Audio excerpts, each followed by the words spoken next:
Gran parte de la tradición protestante entre los siglos XIX y XX se ha adaptado a la configuración individualista de la cultura moderna y con ello se ha introducido una transformación y un debilitamiento de la fe y de las iglesias cristianas.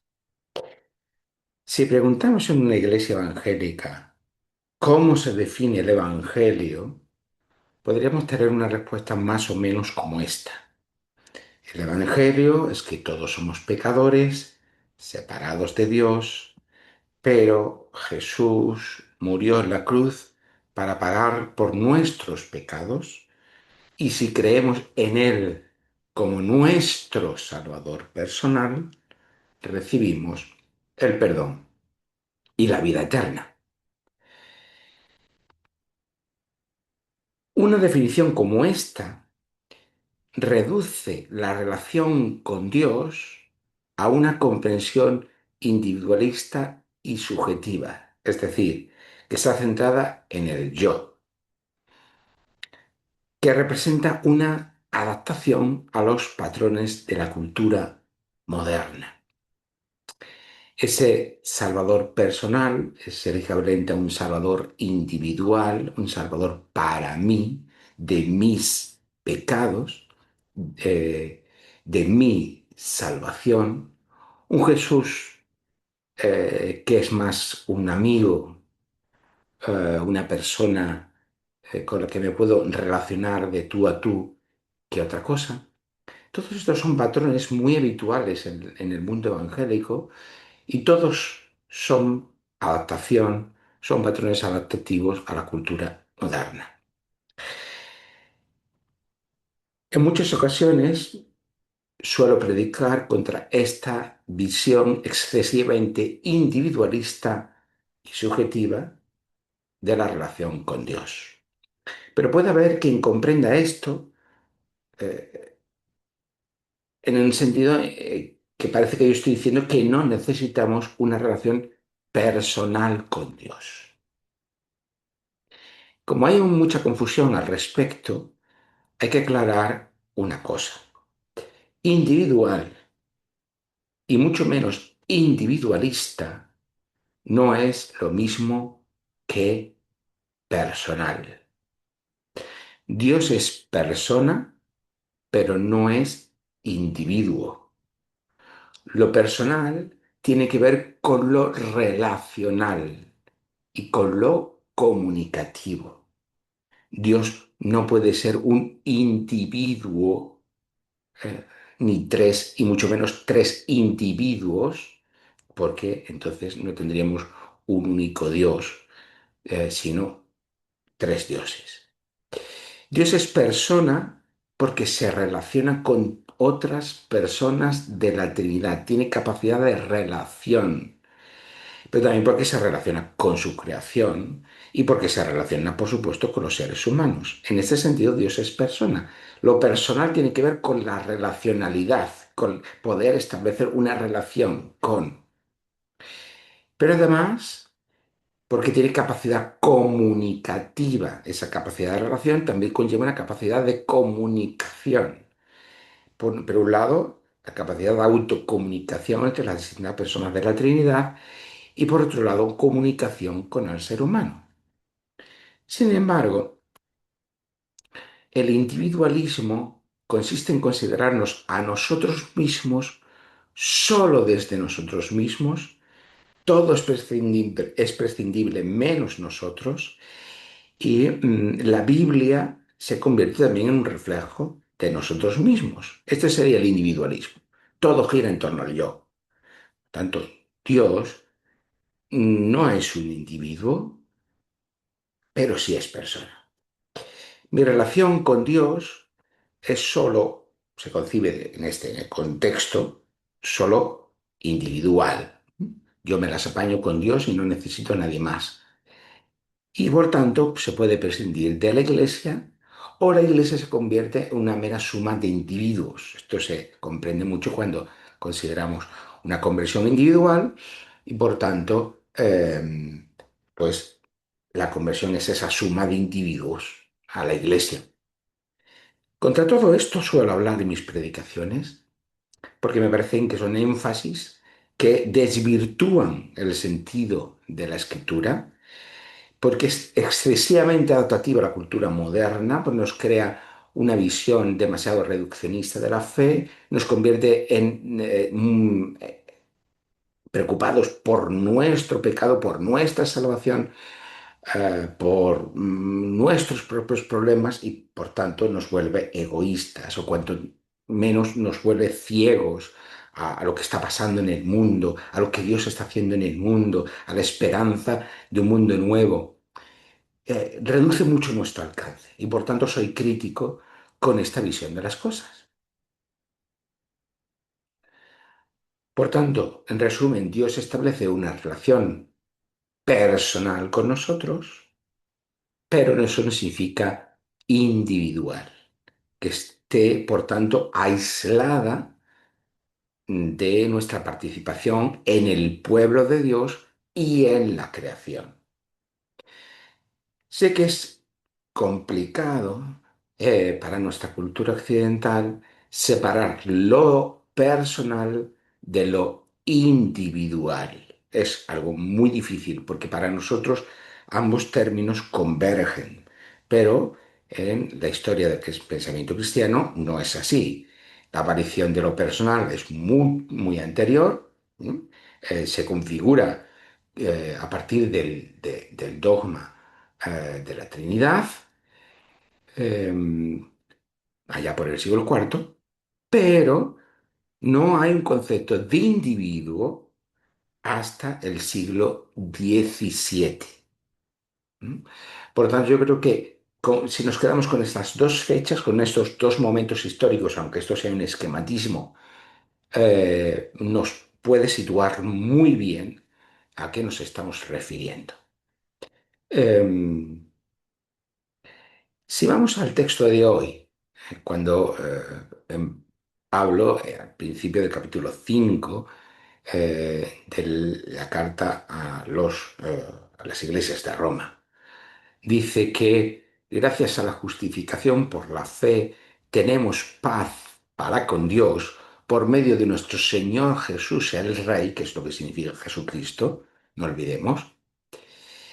Cuando dice esto Pablo, eh, se está refiriendo que al poner nuestra confianza en algo, si ponemos nuestra confianza en algo que no es Dios, como si fuera Dios, y eso nos separa de Dios, ponemos nuestra confianza en los ídolos, diría en vocabulario bíblico, en aquello que no es Dios como si fuera Dios, eso nos separa de Dios. Ahora por medio de Jesús, Jesús que es Rey y Señor, nos reconcilia, estamos reconciliados y en paz con Dios. Esto es lo que está aquí Pablo hablando y diciendo en el comienzo de este capítulo 5. Pero fijaos que precisamente esta paz con Dios se nos da por medio de quién, por medio de Jesús. Y claro, alguien podrá decir, bueno, Jesús es una persona individual. Bueno, ya he mencionado antes que en el concepto de individuo en el mundo romano, eh, no lo tendremos hasta el siglo XVII, con lo cual ya deberíamos un poco darnos cuenta que estamos haciendo una lectura anacrónica. Anacrónica significa que estamos trayendo un concepto moderno a un mundo antiguo que no le corresponde. Como si viajáramos en el tiempo y estuviéramos llevando con nosotros un objeto que está fuera del lugar en esa sociedad. Esto es un anacronismo. Hablar de Jesús como una persona individual sería esto, un anacronismo. Pero vamos a en principio a darlo por bueno. Jesús es una persona individual, así que si tenemos una relación con Dios por medio de Jesús, que es un individuo, ahí podrá pensar alguien, entonces la relación que tenemos con Dios es personal, es individual porque es por medio de Jesús, que es una persona individual. Claro, en este estado de cosas, podríamos, pues entonces yo tengo una relación con Dios personal e individual. O decimos simplemente personal y estamos queriendo decir individual. Pero sin darnos cuenta, como ya he mencionado en varias ocasiones, estamos leyendo el texto con los ojos de nuestra cultura moderna, que a nosotros nos parece lo más normal del mundo, pero no lo es. No debemos olvidar las culturas cambian. Lo que a nosotros nos parece normal y natural no lo es en otro contexto cultural actualmente o en otro momento de la historia. Pablo no está diciendo esto. La justificación por la fe de la que habla Pablo no es una relación individual con Dios, sino que es una relación, digamos, personal con Dios, porque se establece esta relación comunicativa con Dios, pero que no reduce, no se reduce a que yo estoy bien con Dios y todo lo demás no importa. No es esto. Esa relación con Dios lo que me incorpora es al pacto y al pueblo de Dios. No hay relación con Dios sin el espacio de la comunidad, sin el espacio del pueblo, Dios. Eh, el yo, si podríamos decirlo de alguna forma, anacrónico, pero bueno, bíblico, es siempre un yo relacional, o mejor dicho, más que yo, la identidad bíblica siempre es una identidad relacional y comunitaria. Eh, Esa pertenencia al pueblo de Dios es el resultado de la situación o la relación correcta con Dios. Como digo, aquí hay una identidad no individual, sino comunitaria, o si se quiere, relacional. Esto es. Además, Pablo no dice que por medio de Jesús somos justificados y tenemos paz para con Dios. Esto no lo dice Pablo. El apóstol Pablo dice que tenemos paz para con Dios por medio no de Jesús, sino de Jesucristo. Y diré, bueno, claro, Sergio, pero Jesucristo es Jesús. No, Jesucristo es el Rey Jesús, el Jesús que es Rey y Señor, si lo queremos expresar de otra manera.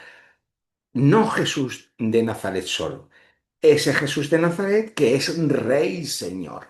Este es por medio de quien estamos justificados. Dios es Rey y Señor.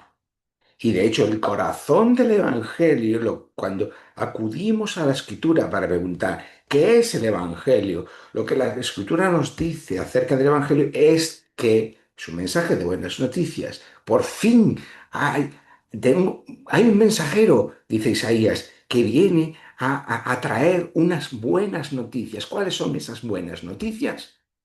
Que por fin Dios viene a su pueblo para reinar. Este es el mensaje de buenas noticias.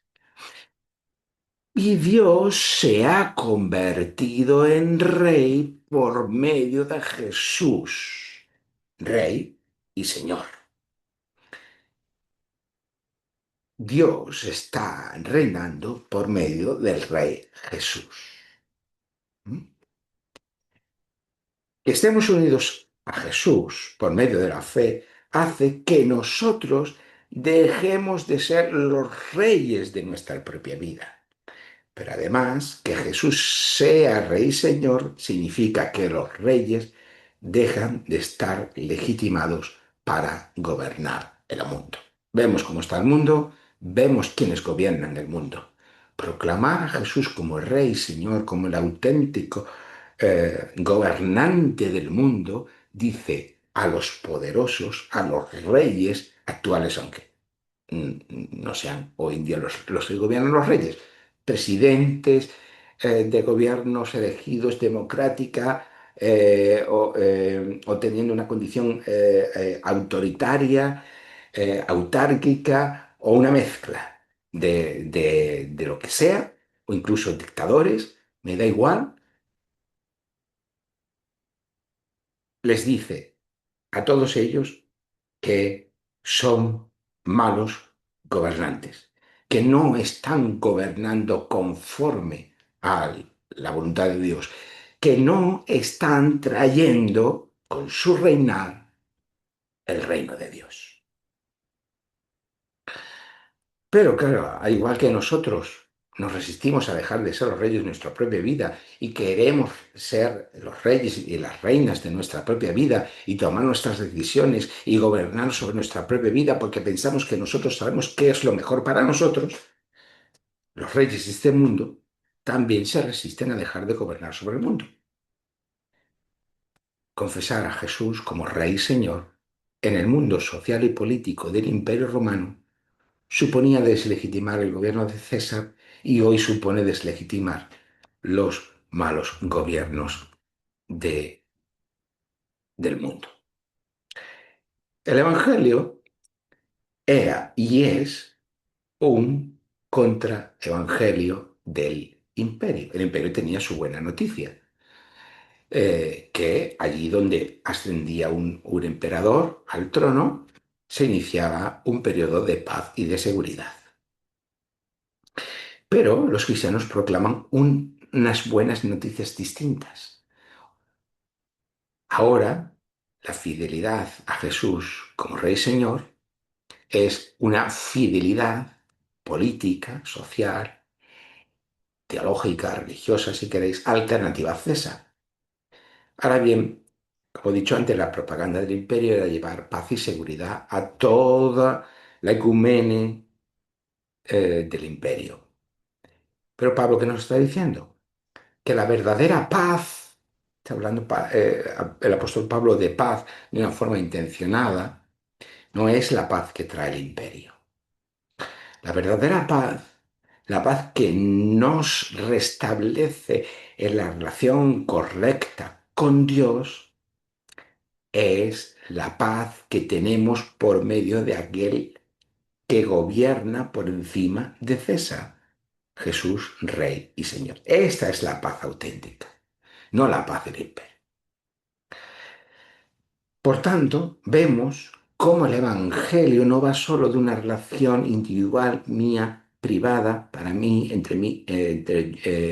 mí y Dios, o yo y Dios, y ya está, sino, no, por tanto, no es un Evangelio privatizado. Privatizado significa que es una relación que se queda entre Dios y yo, individualizado, ya lo hemos explicado, sino un evangelio que nos abre una dimensión personal, efectivamente, porque tenemos una relación, hay un sentido relacional con Dios, por medio de esa paz que recibimos. Se hace la paz entre Dios y nosotros, pero que tiene una realidad y una dimensión social, política, cultural, económica, es decir, todas las esferas de la sociedad humana.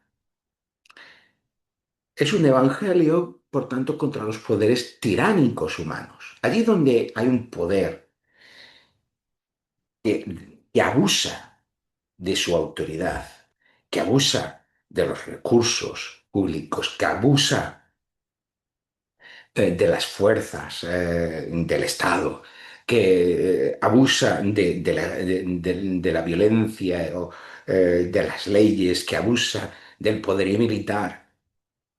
Allí donde hay ese poder tiránico, en cualquiera de sus formas, incluso en contextos democráticos, como digo, el Evangelio deslegitima todos estos poderes, todos estos gobiernos, para decir, hay un rey mejor, que es Jesús. Este Evangelio tiene, por tanto, también una dimensión comunitaria, pueblo de Dios, y por tanto también cósmica que afecta a todo lo creado. Porque cuando Dios comienza a reinar, lo que se produce es una transformación de la realidad. Y cuando se planifique el reinar de Dios, lo que tendremos es un mundo nuevo, una nueva creación. Pero Pablo nos sigue diciendo, en el versículo 2 del capítulo 5, por quien también tenemos entrada por la fe a esta gracia en la cual estamos firmes y nos gloriamos en la esperanza de la gloria de Dios. ¿Esto qué significa? Por medio de Jesús Rey, Señor, tenemos entrada. ¿Entrada a dónde? La expresión tiene que ver con entrar al templo, tener acceso al altar del sacrificio. ¿Qué ocurre en el templo? Esto lo hemos explicado muchas veces. Hoy no vamos a centrarnos aquí. Ya hemos dicho, Jesús no es solo Jesús de Nazaret, es una persona humana. Sí, por supuesto, es una persona humana, o es un ser humano, eh, sino que además es presencia encarnada de Dios en el mundo. El templo representa la presencia de Dios en el mundo. Dice, ahora tenemos entrada por medio de la fe a esta gracia. ¿Cuál es la gracia? El poder tener acceso a la gloria de Dios, que es la presencia de Dios, porque Jesús es presencia encarnada de Dios en el mundo. La presencia de Dios no ha vuelto al templo como se esperaba, sino que ha vuelto al mundo por medio de Jesús. Por eso, por medio de Jesús, tenemos entrada a la gloria de Dios, que no es otra cosa que la misma presencia de Dios. Y eso es lo contrario de Romanos 3, capítulo 23, cuando se nos dice que el pecado nos destituye de la gloria de Dios, es decir, de la presencia de Dios. El pecado nos destituye de la presencia de Dios y por gracia, por medio de la fe, por medio de la fe en Jesús y por medio de la fe de Jesús, tenemos, somos restituidos, tenemos entrada a la gloria de Dios, a la presencia de Dios. Y esto se nos da como una gracia. La palabra gracia era una palabra que tenía que ver con el contexto social y político del mundo greco-romano. No vamos a entrar en mucho detalle en este sentido. Esto significaba muchas cosas, llevaría tiempo explicarlo, pero mm, para hacerlo muy, muy sencillo, la gracia significaba un regalo que se daba dentro de las relaciones sociales en el mundo romano, no eran muchas simétricas en condiciones de igualdad, sino de desigualdad, de asimetría. Y muchas de estas relaciones se describen como de patrón-cliente, es decir, una persona que tiene una posición social, económica, política superior a otra y que es capaz, por tanto, en función de esa asimetría, de favorecerla de alguna manera, de darle un beneficio. Y eso genera una relación de obligación por parte de quien recibía ese beneficio, que obligaba a una cierta reciprocidad. eh, Esa persona que recibe el beneficio debía tener un agradecimiento público. Esto generaba la cohesión, una cohesión social, generaba una comunidad. Las semanas anteriores sobre Gálatas ya explicábamos esto, ¿no? Cómo la gracia era un concepto que tenía que ver con cómo se construían las comunidades en el mundo greco-romano. Cuando Pablo usa esta palabra, gracia, claro, tienes todo este trasfondo, pero para hacerlo hoy sencillo es el regalo que se nos está dando de participar de esta relación en paz con Dios, de tener acceso a Dios por medio de lo que Jesús, el Rey y Señor, ha hecho. Esta gracia, este regalo que recibimos, este don, se dirá en Efesios, nos permite estar firmes y nos hace celebrar la esperanza de esta presencia de Dios que viene al mundo para transformarlo. Esto es lo que Pablo nos está diciendo. En nuestra versión Reina Valera no dice celebramos, sino que dice nos gloriamos en la versión del 95 o nos enorgullecemos en la versión Reina Valera 2020, que es la última versión de la Reina Valera. pero la palabra en griego tiene más que ver con la alegría y con confianza, es decir, con celebración, con alegría y con confianza que nos permite encarar el presente y el futuro. Esto es lo que Pablo está diciendo. Gracias a Jesús, Rey, Señor, tenemos acceso en paz a la presencia de Dios y esto nos da la alegría y la confianza que podemos celebrar o celebramos con alegría y confianza que un día Dios volverá en su presencia en plenitud para transformar definitivamente el mundo. Además, si esta gracia es la que nos hace estar alegres y confiados respecto del presente y del futuro, eso nos hace entender mejor lo que viene en Pablo dice a continuación, ¿no? Esto es muy bonito, ¿no? Que esta relación con Dios no se termina entre Dios y yo y se acabó y tengo un pasaporte para el cielo. No, no. Puedo celebrar que puedo encarar tanto mi presente como el futuro con confianza y con alegría.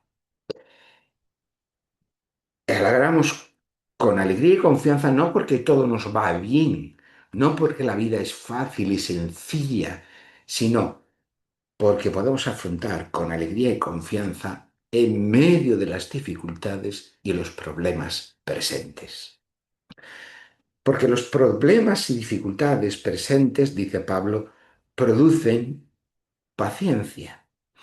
El que las cosas no se solucionen de manera inmediata nos hace ser perseverantes y pacientes. La paciencia, ahora todo lo queremos de manera inmediata, instantáneo, nos hace ser impacientes. Estamos acostumbrados a las redes sociales, los niños están acostumbrados a las pantallas. Nos vuelve impacientes, tenemos que esperar un poco, nos ponemos nerviosos. Lo contrario, el que no obtengamos una respuesta inmediata, en que tengamos que diferir una recompensa, el que tengamos que esperar para ver la resolución de un problema, que nos produce, nos hace ejercitar la paciencia. Y esa paciencia, a su vez, nos lleva a una firmeza de carácter, un carácter firme, un carácter que no se doblega ante las dificultades, un carácter que no cede, un carácter que es capaz de resistir en medio de las dificultades. Y por tanto, esa firmeza de carácter, acompañada de la paciencia, acompañada de la alegría y de la confianza, produce en nosotros esperanza. Encaramos el mundo porque, de una manera esperanzada porque sabemos que el mundo tiene un sentido, porque esperamos una promesa de Dios que es la transformación del mundo. Todo lo que hacemos, por tanto, en estos términos nos lleva a tener una esperanza. Por lo tanto, celebramos la esperanza, que es como hemos titulado esta predicación. Por tanto, la vida cristiana no es solo estar en paz con Dios y tener acceso a su presencia por medio del Rey Jesús, y con ello nos podemos olvidar del mundo y de todos los problemas que tenemos en él. No, igual que la relación con Dios nos hace participar de pleno en el pueblo de Dios y tenemos una identidad comunitaria y racional, también nos hace ser participantes del mundo, porque el mundo no lo va a desechar Dios, sino que lo va a transformar y nosotros somos agentes activos, partes de ese cambio. Gracias a todo lo que hemos recibido de Dios en el Mesías, podemos tener alegría y confianza en las tribulaciones, en las dificultades, en los problemas, no de las tribulaciones, no de los problemas. Eso es muy importante, porque queremos, por esa impaciencia, que Dios nos libre de los problemas, que Dios nos libre de las situaciones difíciles, pero Dios nos libra en los problemas, en en las situaciones difíciles. Ahí es donde se ejercita la esperanza cristiana. Y eso no significa que la vida cristiana busque el sufrimiento, sino que las tribulaciones son parte de un proceso, los problemas, las crisis son parte de un proceso de crecimiento, ya que la tribulación que afrontamos con alegría y confianza produce en nosotros paciencia, pero la paciencia no es un solo aguantarse o un resignarse, sino que la paciencia forma parte de este proceso de crecimiento porque la paciencia produce un carácter firme, como hemos dicho, y esa firmeza de carácter produce una esperanza.